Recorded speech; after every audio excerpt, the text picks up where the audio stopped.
Hello, welcome you all in my YouTube channel.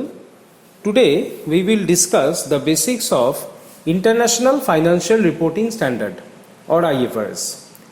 Now before going into the detail, initially we should know what is financial reporting, then we should know what is reporting standard and why it is International Financial Reporting Standard. Now whenever we talk about standard, what is standard? Now if anyone asks you that what is the formula of a plus b whole square, the answer should be a square plus 2ab plus b square.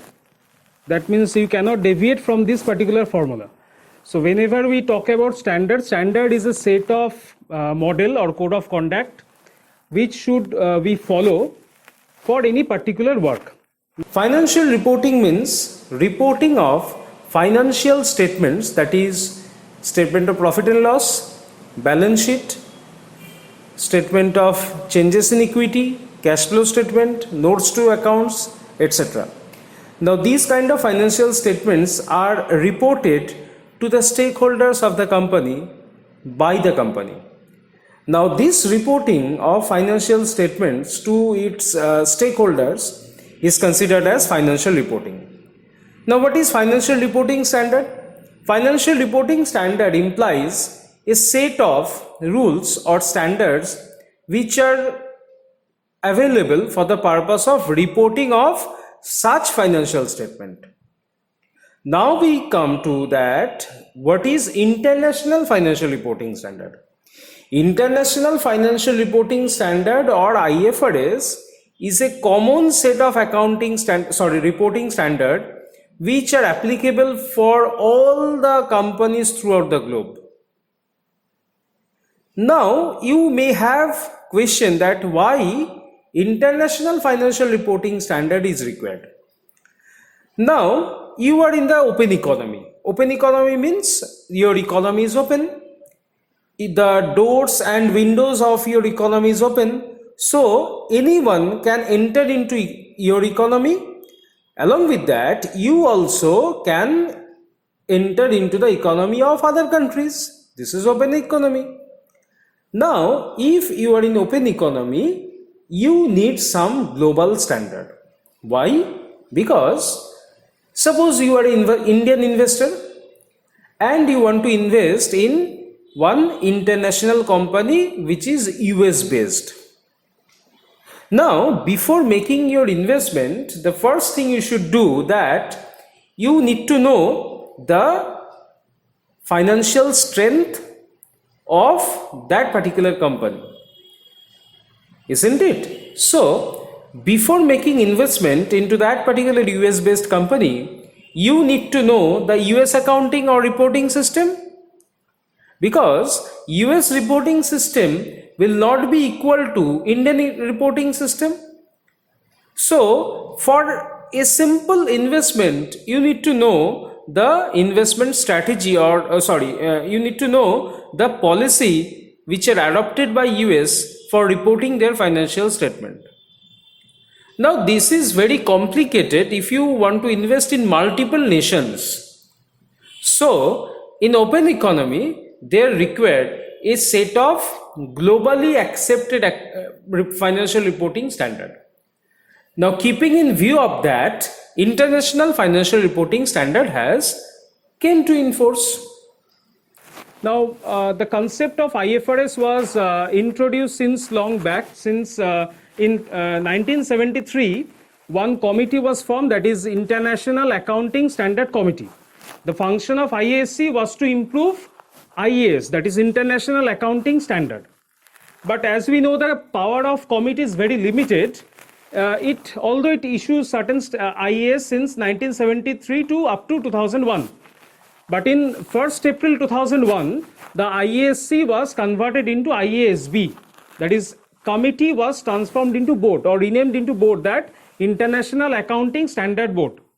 Since then, IASB incorporate all the IAS which were issued by IASC. Along with that, it keep updated and issues IFRS. So this was the evolution of IFRS.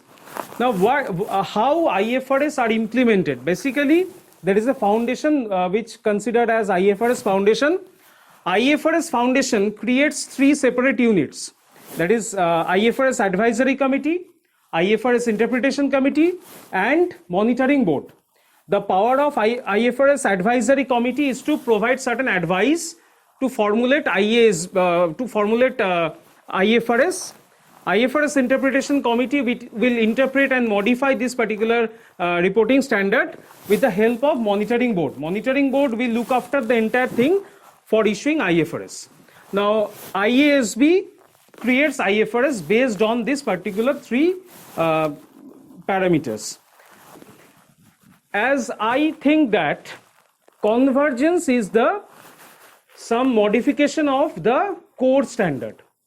Whenever I have to copy entire things, that 100% if I want to copy, that will be adoption. Now, if I copy IFRS entire in toto into the Indian accounting standard, that could have been adoption. But we know that the IFRS which is issued by some developed country, and we are in developing country, the economic system of both the countries are not similar. So India tries to converge the IFRS into Indian format. Okay. Now, in Indian accounting standard are modified into with the IFRS into Ind AS, which is named as Ind AS. Okay. Now, this is the concept of convergence. Now, IFRS implementation process in India, it states that in India, ICAI Chartered Institute is regulating authority for implementation and as well as creation of different accounting standard. So ICAI set up Accounting Standard Board ASB for the formulation of accounting standard, and in 2015 MCA, Government of India, issued a note regarding the implementation of modified or converged form of IFRS, that is Ind AS, along with certain phases. So these are the phases. Since 2016, 1st April, the first phase was started, where the listed companies having net worth of more than 500 crores must be abide by the Ind AS. This was the first step for implementing Ind AS.